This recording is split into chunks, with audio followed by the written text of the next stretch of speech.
So all sweaty on. Hey, don't put your feet on the table either. Keep your feet off the table. Did you see that comment? One of the comments on our post was keep your feet out of the shot.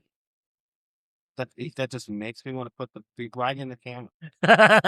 Can you turn the camera? Who'd you say over put that and on back just there? a little?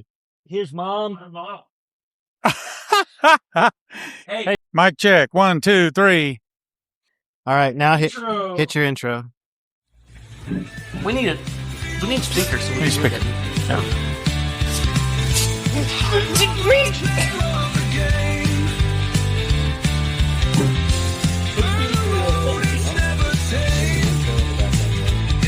Hello. What thing? What are you talking about? This is my beverage. This was in the tool, yeah. It is sparkling water. Sparkling water. And courtesy Sparkling water brought to you right by- out of the Arkansas River. But we do pump it out down by the gathering place where it's backed up a little. Well, that gives it all the flavor. All the flavor. So are we done with the intro? We are done with the intro. I will bring a speaker. Yes, bring a speaker because I can't hear it. I Or have we to got to go make- back to wearing headphones. I have to make sure that I sit up straight because last time we did this, I looked like the whole thing. And don't put your feet on the piano bench. Cody's mom says that's not appropriate. You know what I'm saying? These poor boys over here don't know what they're in for tonight. Okay, Randy, how are you today? I'm good. How is T-Hall? T-Hall is good. I'm hot. I'm sweating, as you guys can probably see. I can see the sweat on top of your head. I know. I can squeegee it. I was running a little late. I was in Oklahoma City today, so when I got back, I realized I didn't have a few things, and I had to go run to the store, and I really wanted to get a fan, which I don't know that it's helping. Mm-hmm. They were betting you run out of gas. Well, that would be true. That also. I did have a quarter tank, so I'm good. Oh, quarter tank, girl. Damn. No low fuel light. Nope. So nope. as we kick off tonight, we've got all the crew except We don't have Steve tonight. Steve McQueen Hahn. Yep. So he's got to get his priorities straight. It's either work or us. Okay.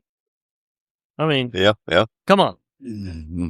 We're better than that. And Then- back at the mic or back on the keyboards in the dark where he belongs He can see it. You can see him back there. because he can't raise his hood That's right. is Mr. Cody Baird. Cody Barry. And sitting in the chair where he always sits is who, boys? Duke of Earl, Duke. Moving along here. of Earl. Duke. We used to call him Prince Earl, and he didn't like that. So we went to Duke of Earl, and he doesn't like that either. But He's just hard. He's just hard to please. He's just hard to please, right, Yeah. Gary? And so tonight with us, and we've got celebrities. Ooh. Celebrities. They coming in the door. Yes. That's good. Mr. John over here. Now, John owns a little company called what, John? Grand Prix Auto. Grand Prix Auto since 1968. Wow. That's correct. 1968. So when you opened your business, I was one. I wasn't. I wasn't even born. Yeah. We weren't born. Where were Gary? And then we got Mr. Gary. Yes. Gary drives the race car. Ooh. So we'll talk about that in a minute. He showed me some videos that were pretty cool. Nice. Pretty nice. Nice. So tonight we're going to talk about cars, and John owns the team. Wait. Gary drives the car. Hot Rod Lounge. Are you sure you want to talk about cars? I don't know. Well, I mean, we can talk about something. Well, we're not going to talk about gas mileage.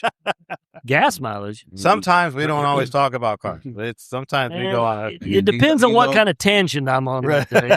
You know? He's owned one of the speed shops since '68. There's probably not a hot rodder in the state that don't know where he's at.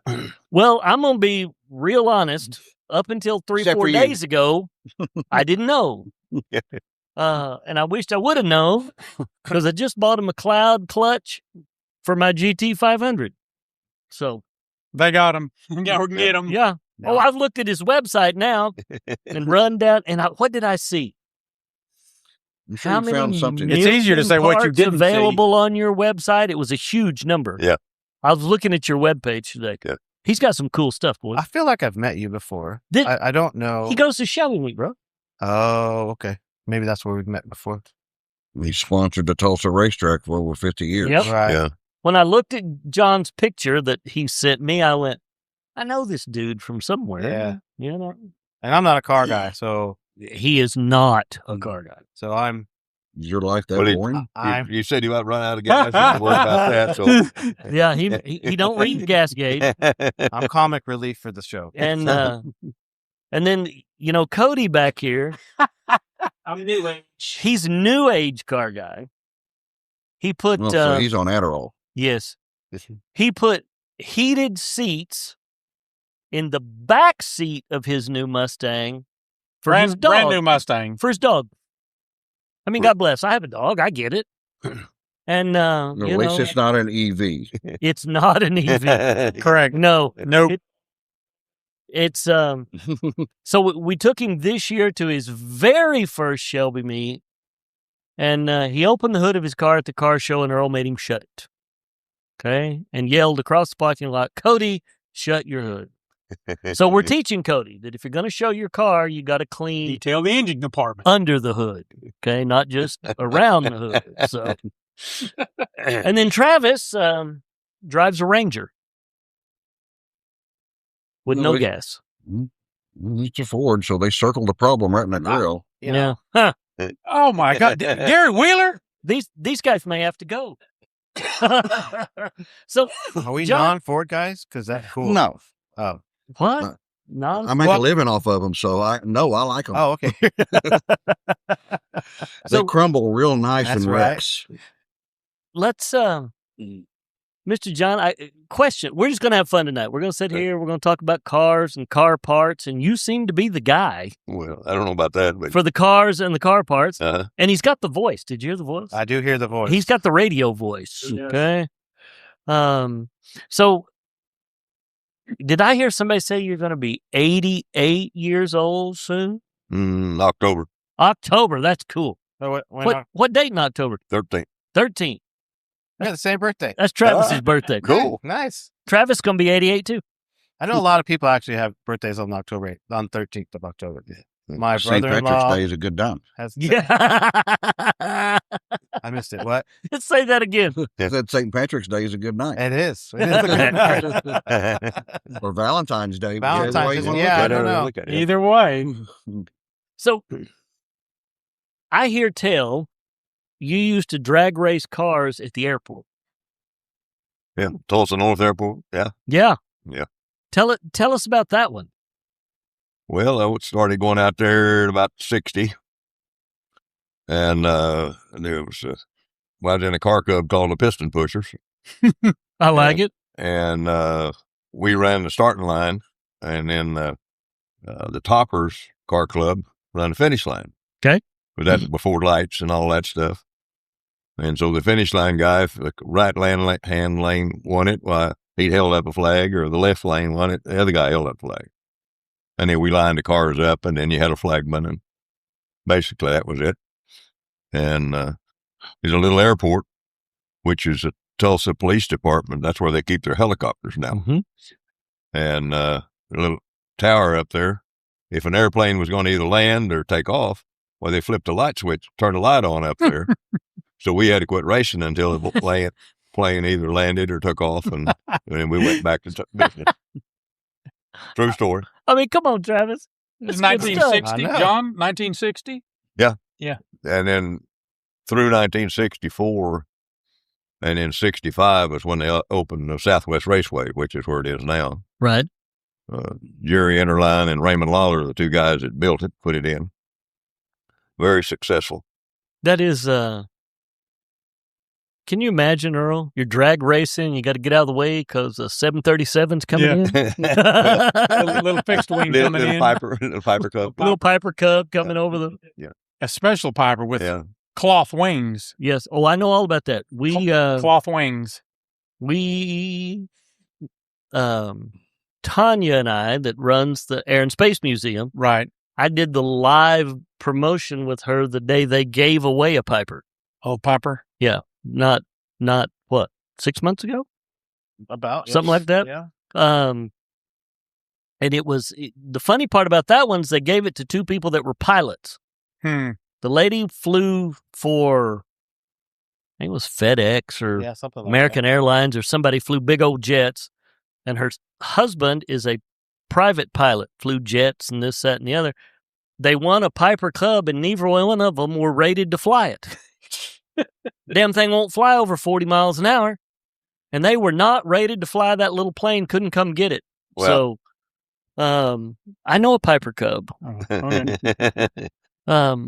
So when did you discover, or when did you start thinking, when did you fall in love with cars? That's the Oh gosh, I don't know.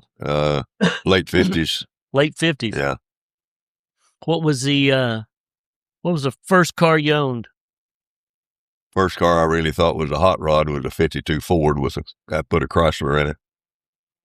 Oh, 354 Chrysler in it. Excuse me, it's 331 because it was an early model, had the bell housing on it. Oh my gosh. He's already done an engine swap. You done an engine Now swap. it's an LS. It's an LS. Yeah, motor now to a they Ford LS now. swap everything. I didn't know that, John. Yeah. John. Then I had a 50 Mercury, Uh-huh. put an Oldsmobile in. Okay. Oh my were gosh. You I had a always, 52 Ford with a Cadillac in it. I mean, that was, were you always tinkering with them? I mean, is it just like something you've always done? I just started doing it. Yeah. I can imagine it's probably just because you can obviously just go out and change an engine without a little bit of, well, maybe I don't know, but Gosh, I don't know what Hey, this. Travis, you don't change an engine at all, okay, bro? no, today, no. Just No. started doing it. Yeah, that's crazy. Thought that was the way it's supposed to be. Yeah. Yeah. You, and he's your buddy. I'll say you sound a lot like John Neese. We did a deal. We did one of these in his shop. In his shop out there. And he was talking about his old, was it a 55 or a 57? 57. 57. And he said when he used to race that car, guys would stand on the bumper and jump up and down on it when he took off so that it'd get traction. And then they'd jump off when he left the line. And I'm like, really? We need to drag race like that now. How many guys, Gary, wouldn't you like to have some guys stand on the bumper of the car when you took off? Not really. Sometimes I wish somebody would sit in this driver's seat for me because I know what's fixing to happen. So It is a Nitro dragster. Yeah. So the gentleman sitting here with John, Mr. Gary, drives the race car, which has just got to be, he was showing me some videos, just got to be exciting all the way around. It's never a dull moment, that's for sure. And Not in the front motor top wheel dragster. It's That's right. a dull moment. I was looking at the picture. The motor basically sits in your lap. Pretty close. I mean, I can put my feet on the back of the heads. Right. And it would And there's a clutch in between there. right. And there's a third member sitting right underneath my legs. That's what I say. And it would appear pretty close to where your butt is where the rear end would be, Mm-hmm. right over the wheels. They say you got to have a pair to drive these. So, Fact. I set them on top of the rear end housing. God. This is all factual. He is not making this up. Oh no, he was showing us some videos of one day the motor come apart Ouch. and melted his helmet. Mm. I assume that was from all the hot stuff that come off the motor. The oil and the Oh. nitro mix and then the flash fire. Right. And So- the sad part of that one was the camera that was mounted just above his head went out. It was covered in oil. You couldn't see what was going on. No, but the sound effects wasn't sound effects. It was actual sound, and it gets horrifying Wow. hearing everything and the crumbling and the whining and then the bouncing, and you hear the tires screeching, and then the last bounce you'll hear the car actually hit the guardrail because I couldn't see where I was going. Right. Oh my gosh. I'm just using, help me, Obi-Wan. I need the force. Obi-Wan Kenobi. It was sound, and it did affect you after Yeah. hearing it, so it gave those sound effects. So, John, if you want to go viral on all the social medias, you need to buy him a pair of AI glasses and make him wear them when he races. When something like that happens to you, do you think twice when you go back in it? Mm. Or is it just part of the job? I've only ever maybe one run, Right. and that wasn't in John's car. I had a crash in my personal car Oh, several years ago, in 03, so it's been a while. And getting back into one after the violent crash that I had right. was, I didn't know whether I was going to use my helmet for a helmet or a puke bucket. Oh no. So, but I pushed myself through it, and then I started driving for John, and we went back to the track, which KCIR. It's been closed now for several years. That's the place where I crashed. Oh, And I'd never been back there since the crash. So, yeah, there was the first time back in a car after the crash that I had right. was tough. And then I asked John when we went to Kansas City if we could make a test hit down that same lane, Right. so I could put the demon to rest. Yep. And get over it. And he said, yeah, and we made the run, and everything's been good. Rest is history. Once you get past that anxiety, I think Yeah, I had a parachute failure. Oh. So the first time I ever went real fast and pulled the parachute, I don't think my heart ever made a beat, and I know I didn't take a breath until I felt the chutes actually open. And once I just felt the chutes open, it's kind of like Days of Thunder. I made it, Harry. Let's go. I'm through, Harry. Let's get it. there has to be some truth to that in that movie, though. I mean, yeah. There is. So when you guys release the chutes, what does that feel like? Is it like a stop, or is it just like slow air pressure hitting you? No, you hit. Well, the car that I'm driving currently, going through the finish line, we're pulling about 2 G's at the finish line. Now, our body is caught up by them. I'm pulling a little over almost 6 G's in throughout the run. Wow. Initially on the car. And I'm still pulling about 2 G's at the finish line. And then when both parachutes come out, it'll go from 2 positive to almost a 8 negative in less than 1/10 of a second. Yeah. It's basically like when they say they're throwing the anchor out, it's basically Literally like like you throw throwing the something out and anchor wrap out. it around a pole and stop. Wow. I mean, it'll literally try to throw you out of the car. That's mainly what the seatbelts are for. They're not to keep you in the car. They're to keep you in the car when the chutes come out, because you'll outrun the car when the chutes come out if you're not strapped in tight.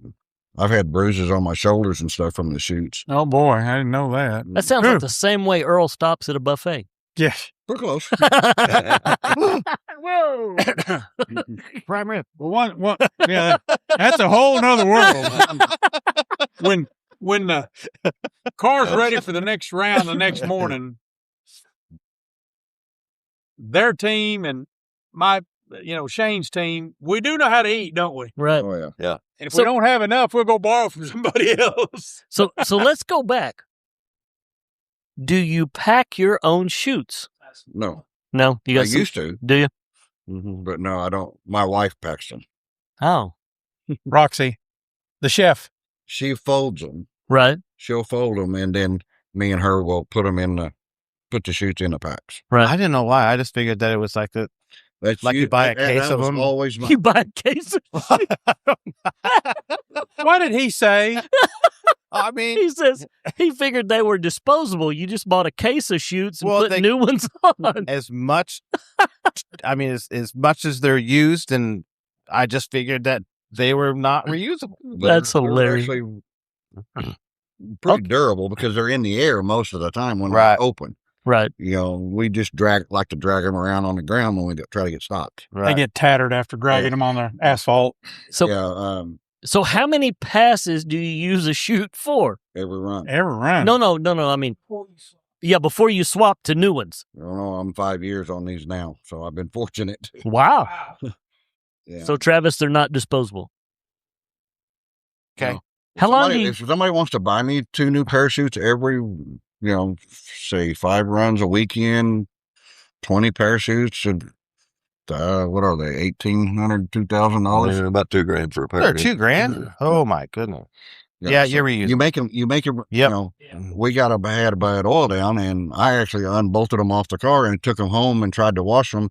My wife looked at me and said, "No, you're not washing them in my washing machine." I had to take them to work and then use them put them on a pressure washer and get all the oil and stuff out of them so I could reuse them. Wow. Okay.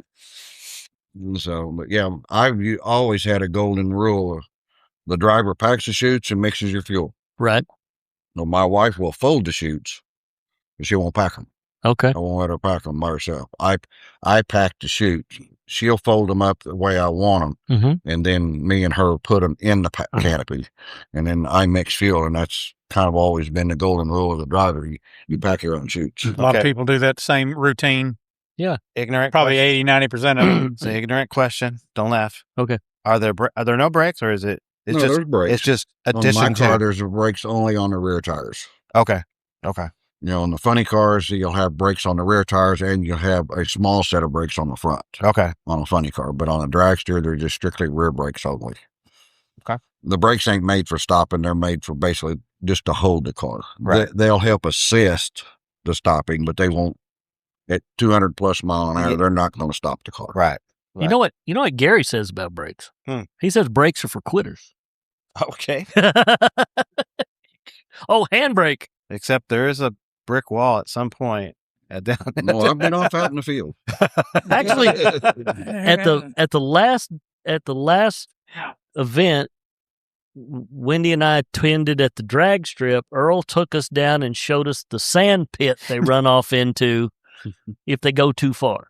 Wow. And everything else has failed. Yeah, when nothing else stops the car, he says that will. And then past the sand trap is usually a couple of catch nets or some hay bales. Yeah. That's the very last. I didn't see any hay bales. You had big. Those big yellow things are down there. Yeah. Gary's seen them a million times. He's what ODOT uses. yeah. He's Yeah, They're full of uh, sand. Sand or water. He stole them off one of the construction sites and put them out at the drag strip. Okay. Yes, they do. Can I ask one question? You can ask whatever you Before want, we Earl. go drag racing here. So John Brooke is racing cars. What moved you into the auto parts and then the speed shop? What was the transition? What, Gary told us. I the mean, story I don't a while know. ago.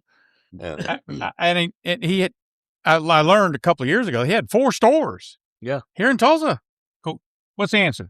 When I was running the injected car on Nitro, and then it changed to in '66, I built the blown gas dragster, and I run it in '66 and '67, and Ray Lundy was driving for me. And the NHRA decided that they were going to drop that class. So I put the car up for sale. And 2 guys came down from Kansas City and bought it. And one of them was named Ray Motes, and the other one was Dwayne Smith. Oh, God, Ray Motes. And they owned a company that was called Grand Prix Speed Shops, and it was a franchising deal. Okay.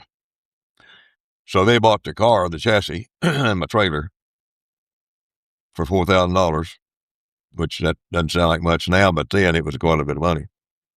And I guess they were pretty good salesmen because they convinced me to take that $4,000 and put in a speed shop.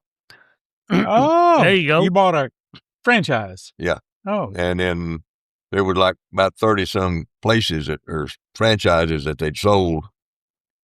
And in 3 or 4 years, well, I was the only one left, and they went out of business, and I'm still here. oh, Oh. cool.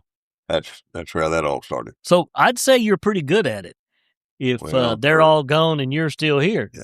Very, very fortunate, very blessed. Yes, sir. I'm bragging on him, but several of the big name manufacturers that we know when we go to PRI in Indianapolis, they've been, some of the owners have been on first name basis with you for 50 years. Oh, yeah. They don't have to have 7 kinds of identification and 4 credit cards. They just ship it to him. And Right. that's the truth. Right. Absolutely. Send it to Grand Prix. Well, I'm just telling you this. I was on your website today, and folks, if you need an auto part, this man has it. I know it. Okay.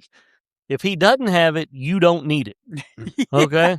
It's, And if we don't have it in stock, we can get it to you in 2 or 3 days anyway. So hear that. If he ain't got it's it, he about can like get the it. rest of the people do. How many? Go ahead. Well, Randy Roberts and the restoration of these Mm-hmm. late 60s and early 70s Broncos, John gets the stuff for those motors for him. Yeah. He's in there every week, isn't he? Yeah. Randy's good people. Because he bought, Earl, this Randy bought Randy Roberts's convertible GT500 Shelby. Mhm. So it went from Randy Roberts over to Randy Pierce. Oh, okay. That's how we're all tied together. With I see. Well, Lord, we've been tied and the together long Mid-America before Shelby that. meet. Okay, I've put up with you and Roberts for 20 years. Okay. So is John. So you're drag racing. You put in a speed shop. When did you decide that cars and parts and racing was going to be your lifestyle? And that's what you've built, not a career. You've built a lifestyle. Yeah. Well, I enjoyed it. Back then, it was really a lot of fun. I really enjoyed the parts business because it wasn't as complicated as it is now. Right. Then, I mean, it was so much easier to analyze a motor and put stuff together. And now it's gotten to the point to where it's, very complicated and left me by the wayside. Basically, I've got young guys there that know what goes on, but I've always liked it. I mean, you used to be able to tune one with your ears. Now you can't tune. Now you get without a $10,000 computer, you can't even start one hardly. Oh, trust me. I watch guys in our shop do that every day. Someone said the other day, I don't know if this is true. I mean, it's so much computer that if you know how to work a computer really well, you can pretty much fix a car because it tells you in the system, step by step, where to go, what screw to unhook, what plug to unplug, and where to get all the little pieces and then put it right back out. Yeah. And what part it needs. I mean, it's like, almost feels like I'm not going to say it, like the art of working on the a art car. of mechanical. Yeah. Hot mechanics and the hot rodding has gone to the wayside to computers and electronics. Yeah. So this is a question for Cody. Do you know what a distributor machine is? I know the distributor is. Now, can I explain what it is off the top of my head? No. He has one that he uses. A distributor. Is it a Sun machine, John? yeah. Yeah, I've got 3 of them. I remember those. That's 3 cool. Suns, 404s. Yeah. And Okay, now wait, let me see. when did you get those? Oh, I got the first one back. Gosh, somebody. 50 years ago. Mm-hmm. And they work. And they still work. Okay. Just so I'm aware, I know what a distributor cap is. Mhm.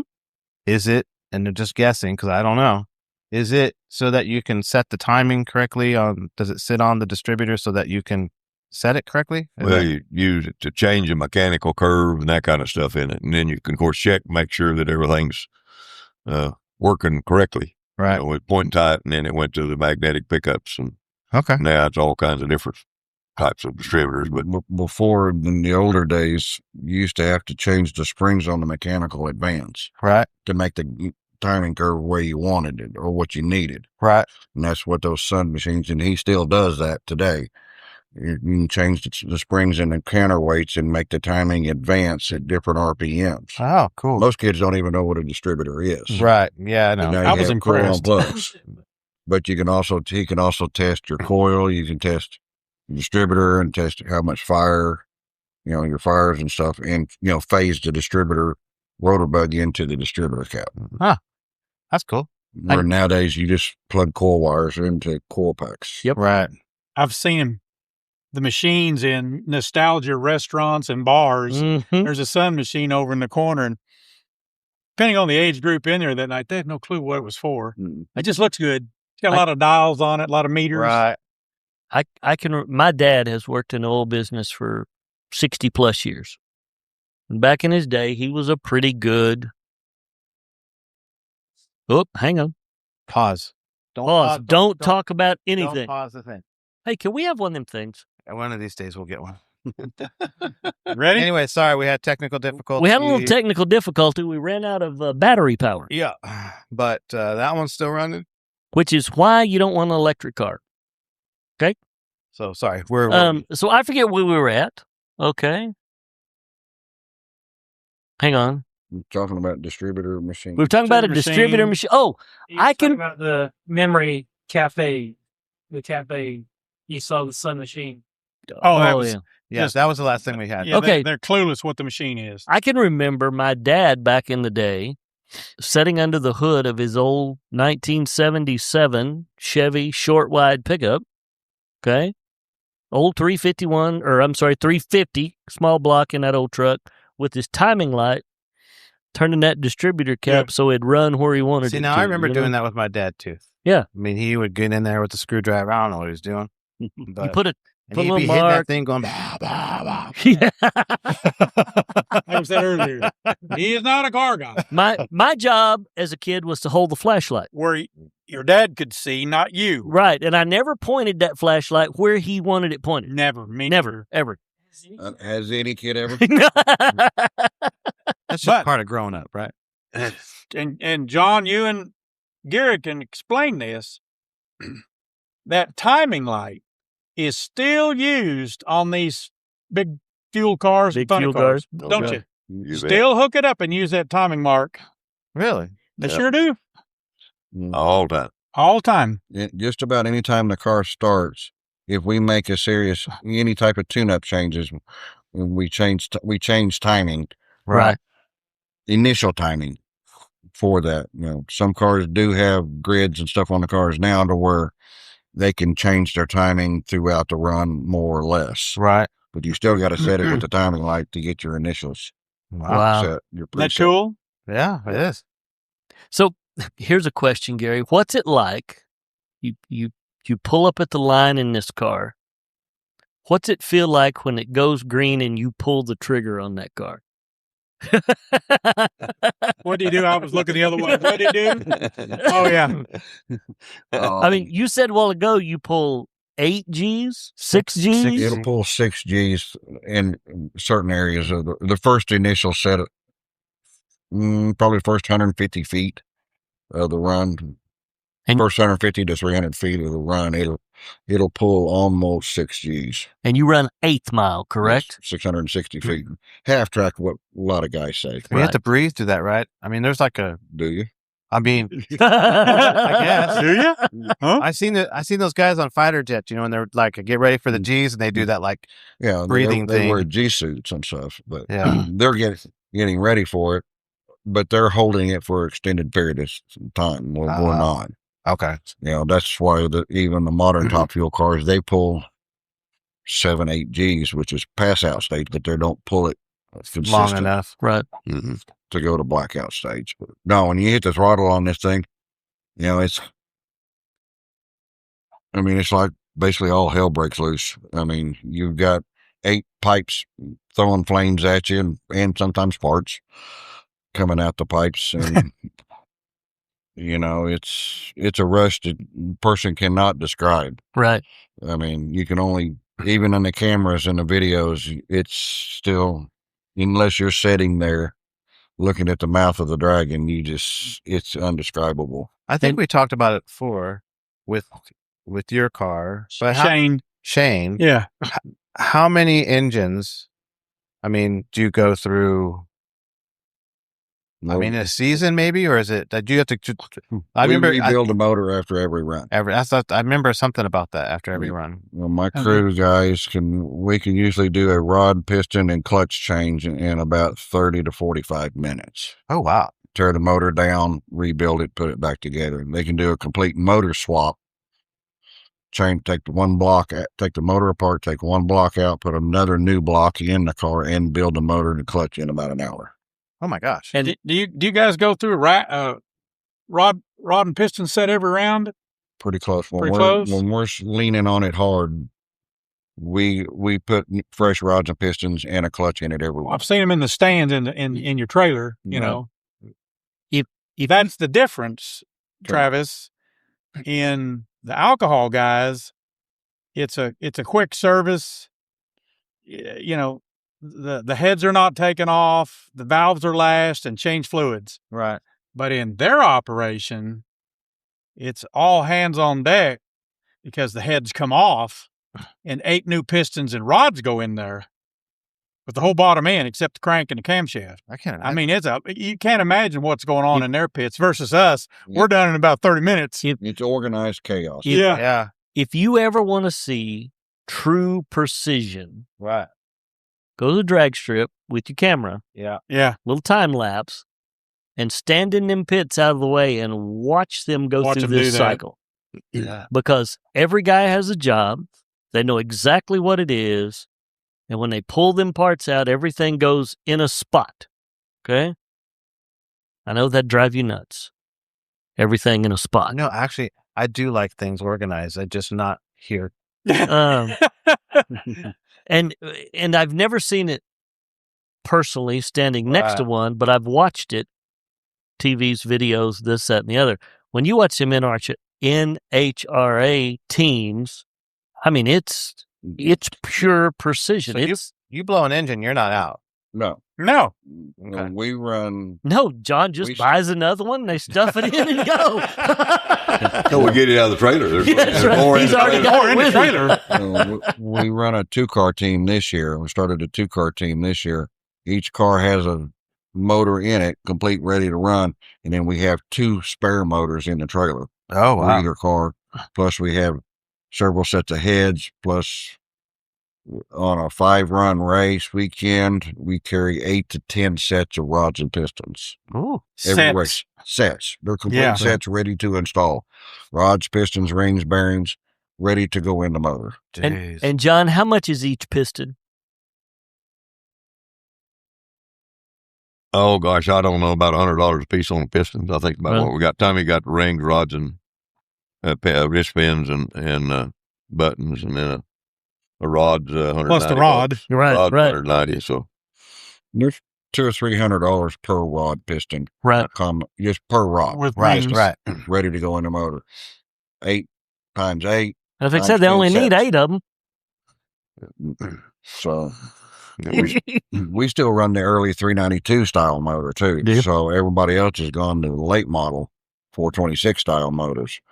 So let's, either one of you, think about the race you'll never forget. John, what's the race in this huge career you'll never forget? What happened and what was it? I don't know, back when we was running the funny car with Larry Brown, we was out here at Tulsa. We had the deal won. And the little ball that the linkage hooks up to on the injector hat was loose. And I told Brown, Larry Bray and I both told Larry Brown, said, Brown, fix that. I'll get her in just a minute. Oh, my. He didn't do it. It run out there about 300 foot and come out. Oh, We lost the race, and we should have won it. Wow. I'll probably never forget that one. Never forget Because that. I remind Brown of that. I did today, in fact. $4 part, maybe. $4. Right. Wow. Back then it was probably a quarter. Quarter. Right. It wasn't much. It's just a round ball with a nut on the other end of it. Do we still run them today? Yep. Still the use same- them today. Same combination. I assume. Oh, go ahead. I said inflation's got a hold of them. They're not a quarter anymore. Right. Yeah. Oh. I couldn't afford to put the race fuel in these things. No. Okay. I mean, that raises a question, too. It's all sponsorship, obviously. I mean, are the prize pools pretty decent, or? The prize money will never fully cover the expense of the weekend. Not with a nitro car. Right. It'll get close, but you're never really ahead. Never really get ahead. Back up to something one of y'all said. Either one of you can answer this. Let's talk about how much nitromethane fuel you're taking with you to the track. We can't say that legally. I can tell you Ballpark. I can tell you how much we have delivered to the track. Delivered. Oh, there you Can't go. haul it. There- Oh, yeah. We don't want no DOT folks on our ass. How many? With 2 cars, we have 110 gallons delivered to the truck. Okay. At $1,500 a boat. A drum. Wow. Wow. This is why I don't race for a living, Travis. And we'll normally use most of it. Yeah, All of between it, the yeah. between the two cars, there's not much left. So What do y'all pay per barrel? $1,500 $1,500 bucks. 1,500. for 54 gallons. So how much do you put in a car for every run My car holds 17 gallons. and burns all of it? It'll burn 12. Burn 12. The other car? Hear that, Travis? He's got a reserve. The other car, which it's got a little bit different fuel I bet he's system run out on of it, gas before. his holds 15 and his holds 15 and he burns 10. 10. So It's $277 per gallon. he's a John, you didn't want to hear that, did you? he's an engineer, boys. Okay. Yeah. I'm That just doesn't telling you. count the oil and the spark plugs. Yeah. Yep. That's not the run. That's just the fuel. part, That's right? just for the fuel. Yeah. 5 gallons of oil per run. One run and done. Do you have that number? Do you know what it costs per run? I'm That's pretty close. I was fixing to say, he knows. I guarantee you. What, Yeah, you take 8 spark plugs every run, right. Hey, that's this is 800. I mean, this is why he owns an auto parts store. $1,700 a run. About $1,700 a run. if you're lucky. Yeah. You're pretty close to if it doesn't hurt anything. Right. And that's not counting wear and tear on them. The rods, the pistons, the crank, the heads, Right. the valve springs, the tires, the rear gear. I mean, all of that has very short shelf life, too. So you're And this oil ain't cheap either. No, I mean, 5 gallons of oil and barrel of oil is $1,500 a barrel. You mean you can't go to Take 5 and grab some oil? go down to Take 5. Oh no. Travis, Oh no, Travis. remember he drives a little teeny Ranger pickup, Gary. Little teeny Ranger pickup. So Gary, how many years you been driving a car as far as drag racing? Oh, I'm going to tell myself. Hmm. I drove my first race car at 16. Okay. I'm 55 now. So a little while. Just a few years. So What'd you start in? What'd you start with? Rear engine dragster, 7-second rear engine dragster. Because you've always been in a drag I've always been an open wheel car. open wheel. I have drove fuel altereds. I have drove funnies, Right. funny cars and stuff like that, but I always end up back with the open wheels. most memorable race of that career. What happened? Probably the engine blew up in his face. And No, Man, that was that probably don't even make the top 5. oh, I don't know. You want a good memory or a bad one? Either way. Look, brother, this is your show. Probably the baddest, worst memory that I have is in Tulsa at 03. Okay. I didn't crash, but I ran my first 200-mile-an-hour pass at Tulsa at the night of fire deal. 30 minutes later, I lost my dad. Oh, no, I'm no. sorry, bro. So that's probably the worst case scenario. So let's talk about the best case scenario. The best case scenario, probably the best race that meant the most to me personally was probably 20. Well, there's 2 of them. 2023 at Lufkin Okay. was probably the one that was probably the most stressful weekend I've ever had racing. We went to Lufkin in 23, 7 points behind Megan Meyer for the championship. And Right. we ended up, by the end of the night, we had the championship by 3 points. Right. Because you won the championship in 23. Yep. That's great. nice. That's a great story. Right Yeah. there. And I mean, Me and Megan bounced back and forth all year. all 1 year and 2. long. 1 And and she 2. is a hell of a driver. Is Megan the one that we had on the show? No, that was not that one. was her. Uh-huh. Who did we have on the show? Earl? Callie. Callie. Oh, Yeah, Callie. because we They- did a they know phone Callie, call Yeah, in. Callie Mills. We had her as Yep. a guest. But that one probably meant the most to me. I've won other championships before, but that one probably meant the most to me because It was his first championship, Right.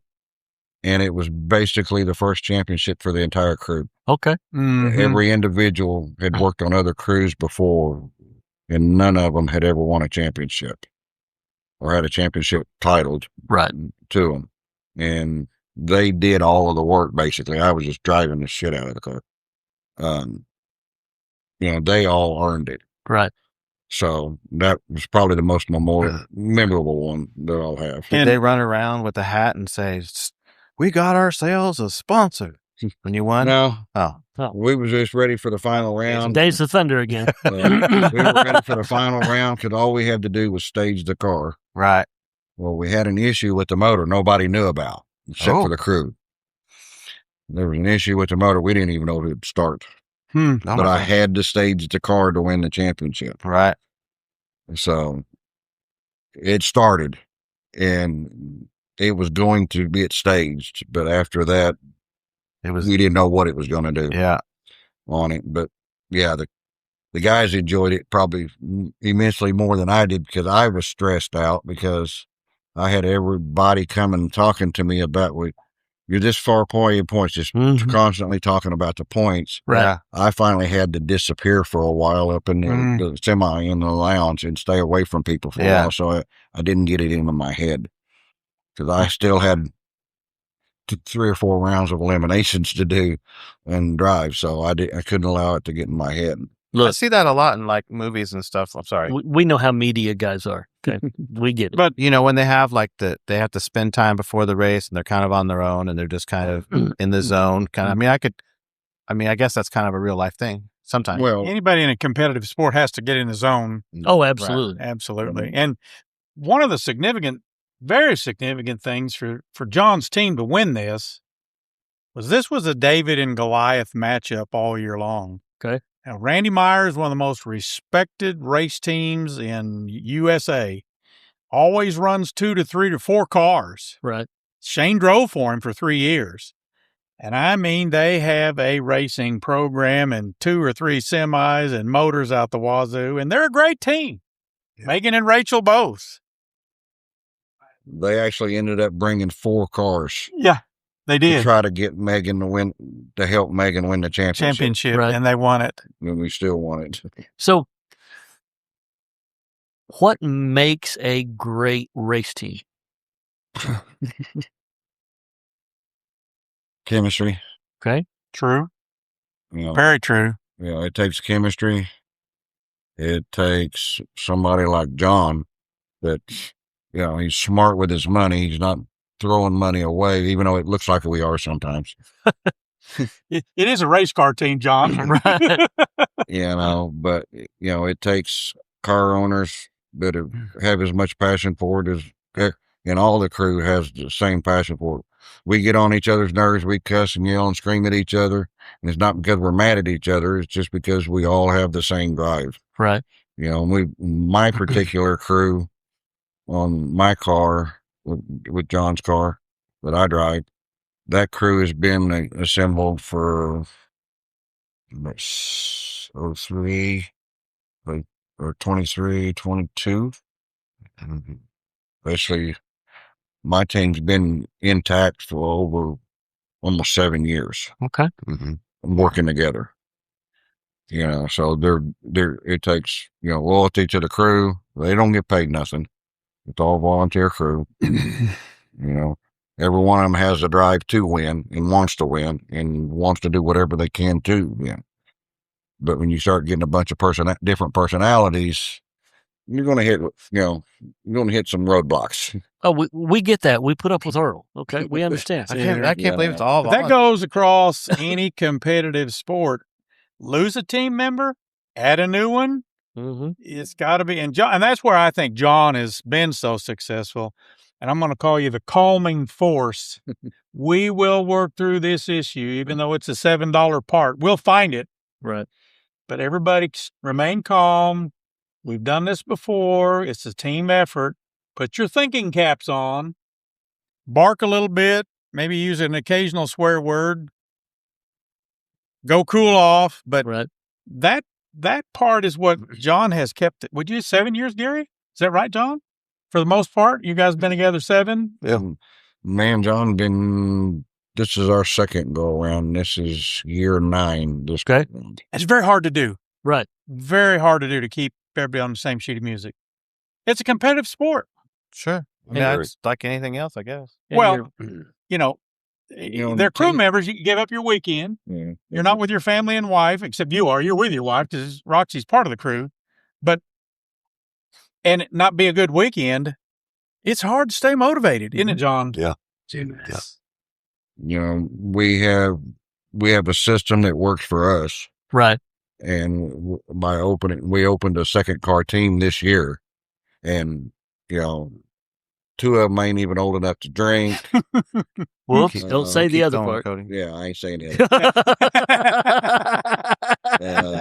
We got a driver that's never been this quick or fast before. Oh, yeah, That- that's true. Teaching, and most of the crew guys on that team hadn't seen a nitro motor before Christmas right. ever. So we have work nights Mm-hmm. that we bring the crew. The crew comes in and does their jobs at the shop, the same job that they would do at the racetrack. Mhm. And it's just competitive or repetitive motion, Mhm. basically, but where it becomes a routine. And that's how we work on the new guys' routines. But it takes a lot of patience to do that. And see, that's through the week. That's Right. not at the racetrack. Right. That's 2 nights a week, every week. Yeah. That's And- commitment. Now. I mean, that for people who aren't being paid. No, I mean, this is on their own time. We pay for their meals. We pay their way in. We pay all Sure. their expenses at the track, coming up to and dumping from and everything like that. I mean, they're not. But it's but not they don't, at the end of the day, that weekend, they don't get a paycheck. right. Love the sport. So do you you talk about working, race team, working through the week. Is that shop at the same place the store is at? It's about Auto 2 parts doors store? down. 2 doors down. Okay. There's That's as much memorabilia in the race shop as there is in the store. Oh, I can imagine. Probably more. We can come down there, can't we, John? Yeah. Yeah. It would be Anytime. nice for this John says, come on. come let's down do there. it. Yeah. on Anytime. like a There's- work night. We'll stay out of the way. So, There's as much memorabilia and pictures in the race shop as there is at the store. We'd love to. We can Yeah. pack There's some all this up there's and some head over pictures there. in one there night. from Tulsa North Airport. There's one. Oh, yeah, the airport racing. God, don't let Stop, Tanya we got a Piper Club coming in. Yeah, stop. Here comes an airplane. So this is for the driver here, Mr. Gary. When you line up at the line and you pull the trigger in your car, how long does it take to get from one end to the other, and how fast do you go? Starting line to finish line, 8 miles, 660 feet. We've been low, around 3.6 seconds. Okay. At almost 200, right at 220 miles an hour and 660 feet 3.6 seconds. from a dead stop. 8th mile, Travis. Oh. 660 feet, which is Oh, 8 dude, miles that's from a dead stop. So that's incredible. he lights the fuse, pulls the chutes, and he ain't taking a breath yet. You still Jeez. got to stop it. Yeah. So, I mean, it's over before you really even. and it seems like an eternity. I bet in the Does it? car. In the probably. car, it seems like it takes a 3-second pass, seems like it takes an hour. Really? Mm. That's pretty wild. The way your brain gets so used to the speed and everything that's going on, you start pulling it in so quickly that it actually slows down, if that makes any sense. Right. It feels like it slows down. So you're number You're one in the analyzing. points this year, As of right now, as of right now. we're number 1 in the points for this year for the championship with 1 race left to go. Right. And our second car is rookie driver, rookie crew. They're number 4 in the points. this Nice. year. So they've done well too. They've done really well. So you're fixing to get that second championship. We're just going to call it. We're gonna call it right. We're just going to call We're it gonna right go now. for it. You're going to get it. In it to win it. Yep. So, John, at 88 years old, what's the next big thing? I was gonna say, what's next? What's next, man? Another championship. Another championship. We call it. You going to get it. And where's that last race at? Yeah, Cordova, Illinois. Okay. September 19th and 20th. 18th and 19th. Yep. Next month, I late think month. it's 18th and 19th. It's either 18th or 19th or 19th and 20th. Okay. So you win the championship, and then it's start rebuilding everything for next year, right? There's 2 seasons. There's race season, and then there's getting ready for Getting ready for race. Well, and that was one of the Which things is still 2 nights in the shop. people don't understand, and you can give us a quick synopsis. What goes into getting ready for a race season? You got to gather up parts, Right. lots of parts, of course, and then the car comes completely apart. I mean, everything out of it. Go through and check all the welds, make sure nothing's cracked or everything can be repaired. Rub on it, make sure everything's good. Right. Are the blocks? Are they custom or? Mm-hmm. Yeah. Okay, so everything. There's nothing nostalgia on this nostalgia car. Right. No. You guys have your own machine shop? We don't. We have a machine shop that does our machining. Dicus. Mm-hmm. But you design them? I mean, okay.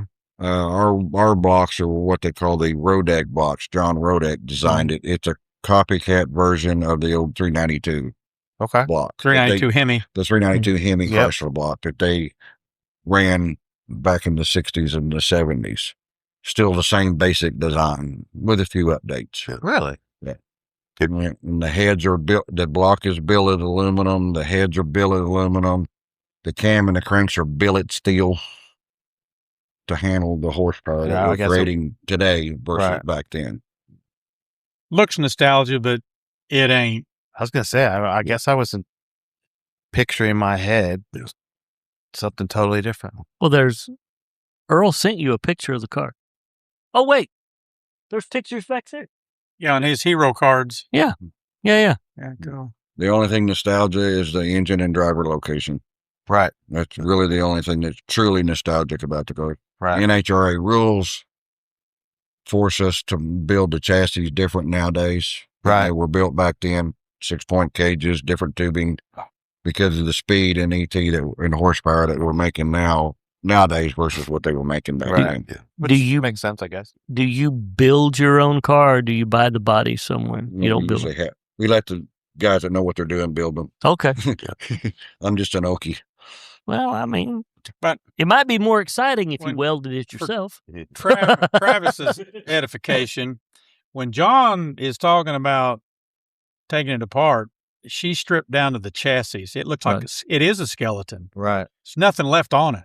So they go over every little piece. weld and every piece that's connected with nothing in the way to see it. Kind of like an airplane. Yeah, they do. Very similar. So the annuals, yeah. Yeah. Well, we pretty much do that after every event. Right. Jeez. Because the chassis, I mean, not to mention the chassis are taking punishment on the racetrack, but we just traveled to Martin, Michigan and back, 1,300-mile round trip. That car sitting upstairs getting beat to death. Yeah, that's true. On the roads. It got rained out. And got rained out. The race car chassis actually take more abuse going up and down the road than they do on the racetrack. Plus, you have altitude. I would assume you have to adjust for altitudes. Yeah, but I mean, as far as just the physical abuse of the chassis, because they're made out of chrome moly, which is thin and flexible. So the cars are constantly going down the road. They're constantly flexing, wiggling. So you have, after a weekend of racing, no matter what, whether we race or not on a long trip like that, the cars come apart and the bodies come off and wheels get inspected. I didn't know you did that. That's a lot of work. Well, these interstates in the U.S., they're all smooth as glass. Yeah. Boy. Not. How far do you travel? Like, do you go all over the country, or do you We stay mainly in the central states. Okay. I guess Columbus, Ohio, Martin, Michigan, Norwalk, Cordova, Illinois, Ennis, Dallas, Texas, Ennis. We've been to Eddyville, Iowa, Edgewater, Ohio. So yeah, mainly right here in the central states is where our series stays. We ventured out years ago. We ventured out into the NHRA Heritage Stage Series, which that's all mainly West Coast races there. From here to Bakersfield, California is a 24-hour pull. One big way. truck, yeah. With the economy, it's and the problem with racing out there on the left coast is the cars have to be electric. That's a totally different. They have too many rules and regulations out there on that side. So Yeah, you can't. we stay in the central states, what we call the outlaw states. Right. That's the best place. All the to fun be. all the fun racing's in here anyways. You know, the series we run is basically an outlaw series, Right. with very limited rules, obvious safety rules, Sure. and we have to run a minimum of 80% nitro, and the engine has to be in the front of the driver. That's pretty much the only three hard set rules. Okay. Which is There's no calculating the distance from the ground. There's no weight to cubic inch, Right. or you can only run a certain size blower, or you can only run so much overdrive. There's none of those rules. It's whatever you got the guts to put in it. Oh, that's kind of cool. And drive it. And drive it. Yeah. That's kind of cool. Keyword there for Gary. Bring your best foot.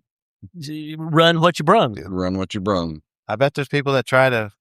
I mean, it's old school grassroots racing. That's basically what it is. Bring what you got and come on. I like it. You know, with the, and this is, you go to the NASCAR racing and the road racing, some of those things, they put so much inspection on the car, and it has to be a certain weight and set so high off the ground. And, they run them NASCARs off the track and put them templates over the top of them. And there's a lot more. I mean, there's a lot more aerodynamics. And there's a lot more. Not that there's not a lot. It didn't used to be that way. Watch Days of Thunder. It's but not that way. I don't think they ran. There's nothing stock about a stock. There is absolutely nothing That's stock what Duval about says. Well, so the rule book says. That's right. And we're fixing to get out of here. I know we're out of time. You're but fine. You're fine. I was watching a video today. You talk about team car owners. There was a team car owner a few days ago paid $32 million for one of the first electric Ferraris off the line. I've seen that. Really? And it's not even a production car. No, $32 million. But Mr. Hendricks thought he had to have it. He's just got way too much money. He just got way too much money. Just has doesn't he? 160 dealerships. Yeah. He just added his first Ford store. I was So did Keith Haney. we saw the Prior Hey, Ford. there's a little difference there, buddy. I get it. Okay. There's a big height difference there. I'll hear this back from Keith. That's okay. We're all right. Well, he's tight. I didn't. That's Hendrix's first Ford store. First Ford store. That's Well, surprising. I saw some kind of production about that. And for folks that want to go online and look at it, and I sent it to you guys, the new Ford hypercar is on the track testing, getting ready for Le Mans. Lamar. Posted on I saw Facebook. it. Did I post it on Facebook? I think you did. Oh, The little blue car. it was. No, that's the 4-door Mustang. That's the 4-door Mustang. Oh, But This no, is an F1 car. You see what we put up with here? It's not an F1 car, Earl. It's a what do you It's call the it? hypercar Hypercar. to one that they're running at Le Mans. Because we're going back to Le Mans in 27. They'd like to have their marketing partners. Well, they're spending on that thing just testing. We could run for several years. Oh, can you imagine? Oh, yeah. Yeah. There's not a budget to that one, is there? No. No. 3 years ago, I've been with Ford since 05. We went to Detroit for 3 days of training, and they put us in a building called the FGE, or the Ford Guest Experience Building. And this program's run by Elena Ford, okay? And they built this building just to house dealers for training and this, that, and the other. And I promise you, when they built this building, there was no budget, okay? No budget. That was the damnedest building I've ever been in my life. It was the exact oval of a Ford Blue Oval, the way they built it. And the whole inside of the building was lit in blue iridescent Or light. blue. And the furnishings, the electronics, it was so much like their cars, there is no budget. If you haven't gathered, they're Ford guys. Oh, yeah. Well, I will be a Ford guy as long as that blue oval is on my paycheck. I get Okay, you. let's just go down that road. You know what I'm saying? All right, Earl, are we ready to get out of here? We're ready to go. It's time for you to- been good. It's time for you to buy dinner. Fine beer. First round's on me. I'm going Careful. home. I've been T-Hall? with you before. Are we We'll say my race. My drinking crew has a racing problem. Oh, yeah. T-Hall, you gotta ready think to of get that out of here? I racing think we're ready to crew go. I is- think you cue the music there. Hang on, don't you? Mr. John 1, thank you for the T-shirts. I'll wear this everywhere. Yes, I thank you very much appreciate for you the bringing t-shirt. those out. Thank you. Absolutely. And I appreciate you guys taking... Follow us on Facebook. We're on Facebook, Grand Prix Racing Absolutely. and stuff, on Twitter. And we keep it all updated as best as we can, and keep it updated on what's going on throughout the year. What's we the we website? keep ours updated too. That guy He's right better there. about it than I am. And you can go to What's the you go to website? the store as Grand Prix Auto Sports Center.com. Yep. Grand Prix Auto Sports Center. .com. Yeah, this Grand Prix Auto gets you there. Yeah. Yeah, I think say .com. if you want to see more auto parts than you've ever seen in your life, go to John's website. Yeah. I've been there. Well, we'll get And that if you posted wanna on our see social. nostalgia memorabilia, go to the store. Yes. Yeah. Do So people go just to see the store? I know we're closing. Well, then we come to our Christmas party. We have a Christmas party every year. And normally it's around the 15th of December. We schedule it so it doesn't interfere with the PRI show. right. But normally it's around the 15th. So It's a hoot. Be careful about party invites because we will I show know. I was up. going to say, be careful because we will I mean, show up. We've had Conway Twitty, Benny Osborne, and all of them. Nice. Starts at 11. Roy Clark. Everybody shows Roy up at Clark. 9. That's the truth, isn't it, John? Yeah. PM or AM? AM. Because if it's and P- it runs into PM. If it's PM, Travis will never make it past 9 p.m. I'm just telling you. Well, we've had Roy Clark there. He used to come every year. Mhm. You know, and John Neese, and I mean all the nostalgia racers have Yeah. all come When- to show up. When I lived in Nashville, Tennessee, I sang an event, and my wife and I sang backup behind Mr. Clark. He's a cool guy. He was just a cool guy. It really was. He loved drag racing. He was sitting. We were backstage in the Opry House, and he was sitting in Porter Wagner's old dressing room on a purple leather sofa. Purple. Purple, buddy. Porter Barney Wagner. purple. And so I stepped out of the dressing room and headed down the hall. My wife said, "Where are you going?" I said, "Roy Clark's 2 doors down. I'm going to go talk to him." And she says, "They told you not to do that." I said, "You can't fire a man you're not paying." Okay.